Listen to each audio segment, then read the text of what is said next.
Happy Thanksgiving and good morning. It is early here at home and I have a shirt on. Many asked why the blanket in the last video. Keyboard warriors don't like to see me shirtless. Okay, well, I'll try and cover up for you guys. So I really wasn't bashing the Oil Geek Pro in the video that I showed where he talked about Valvoline Restore and Protect. I've done many videos already with successful stories, even on the first oil change. And I've also had some other issues where it hasn't been resolved in one or two oil change, and we're still waiting for those results on completely abused engines where people are taking their oil changes 8 to 10,000 miles, if not further. So the Oil Geek said that he put Valvoline Restore and Protect in his wife's vehicle with 180,000 miles on it, and showed the oil dipstick that had burnt, baked on deposits on his dipstick. That tells me he's testing his oil, and his results are saying, oh yeah, you can keep going. It still has protection, and it still has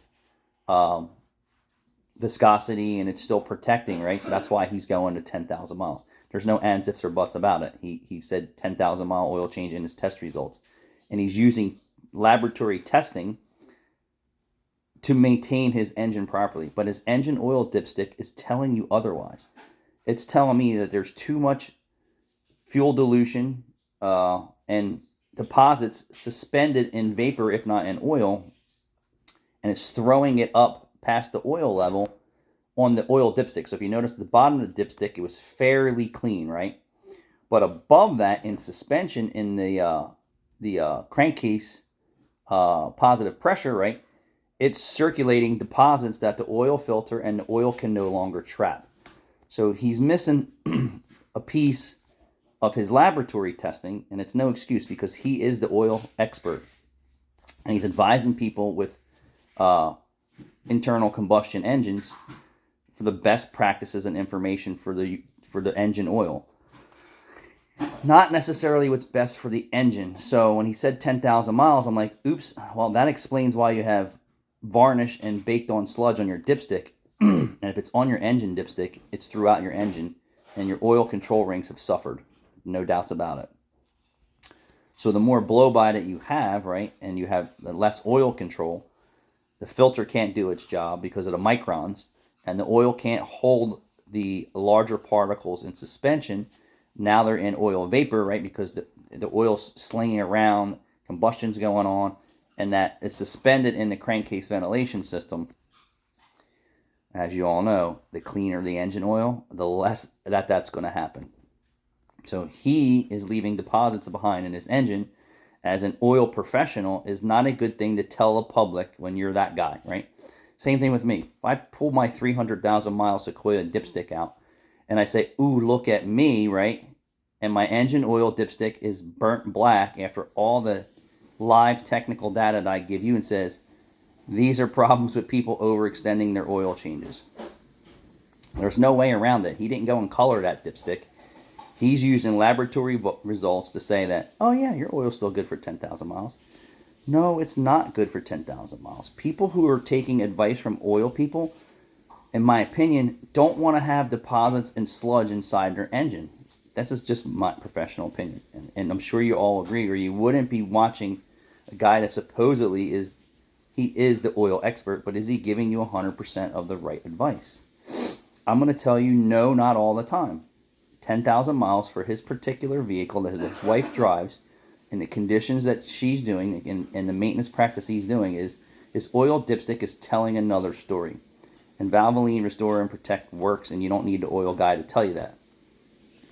Valvoline Restore and Protect could also cause catastrophic problems if you don't stay on top of a nasty, dirty, sludgy, large, so deposit you see on his dipstick would tell me there's probably plenty of varnish and some sticky, gooey stuff going on inside of his engine. Probably not large chunks and flakes like I did in one video with the Mitsubishi Outlander from way overextended oil changes over a long period of time, almost 300,000 miles, to where it was blankets of carbon the size of my fingernail and bigger all over his engine, just layers and layers. Valvoline Restore and Protect is going to start to break down what it can, and then if those deposits loosen off of those surface, they are going to become larger chunks and clog the filter, and also potentially clog the oil sump and cause catastrophic failure. So if you don't know the health condition of your engine, you really need to know. And if you're just in the beginning stages of oil consumption and sludge, it still needs a professional to help you through this, or you just roll the dice and go. So there is a risk factor in this. You already need an engine by industry standards if you're burning excessive amounts of oil and you have sludge and carbon in your engine. You need an engine. And there's ways to get them clean, but there is high risks involved. So that's just the way it is. Valvoline doesn't really talk about that, so that's why I'm giving it to you as well, that if you have large chunks of carbon and sludge deposits in your engine, it is potentially a catastrophic failure that you could have using any type of solvents or oil or things like that to motor flush and things like that. So you have to be very careful. So you have to really know. And knowing is sometimes pulling the valve cover off and pulling the oil pan off and really taking a closer look. But if you have oil consumption, you're in the beginning stages or you're full-blown screwed and you need to start taking steps to, one, put an engine in it, a new engine. Don't buy a used engine because you're going to have the same scenario. Or start breaking down those deposits with some type of protectant. And also getting the right advice from the guys in the field. So I don't believe that the oil guy is a field guy. This is just me. He showed that he had field experience in his driveway with his wife's car.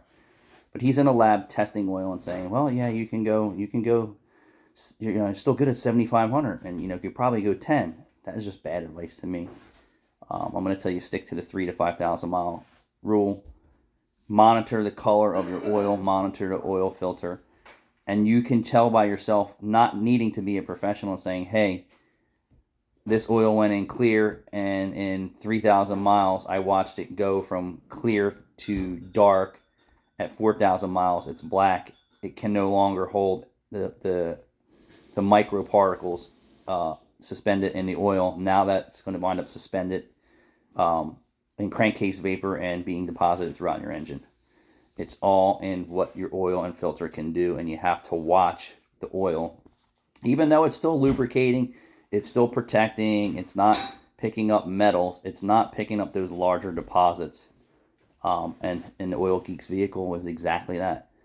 There's only a certain amount of deposits, and I said this before, that your engine oil can hold in suspension, and anything past that in the oil and the filter is going to wind up aerated, right, in oil and gas vapor in the crankcase, and then those deposits are getting whirled around through the PCV system, being deposited everywhere in your engine, throttle body, PCV hoses, intake valves, exhaust valves, combustion chambers, O2 sensors, spark plugs, all the crap that you don't want.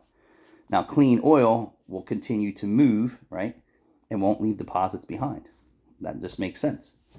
But sludgy, dirty, contaminated oil that is still protecting will leave sludge and deposits behind, hence the Oil Geeks dipstick.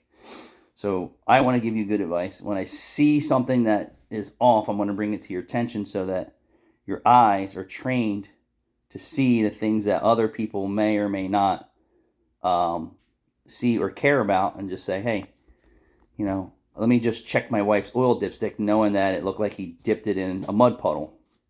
That was probably a bad move, and he could say, hey, yeah, I've been testing my own oil, which he did, and I know that I'm overextending my oil changes, but that's still, you're stepping in shit there when you're telling people that you're not doing the right thing for your engine. And every engine's different. But the proof is 10,000 mile oil changes, even from the Oil Geek, are leaving deposits behind. And you don't want the public and the people who are searching for 100% proof and results and accurate information is saying, you can't always trust oil testing. Cannot.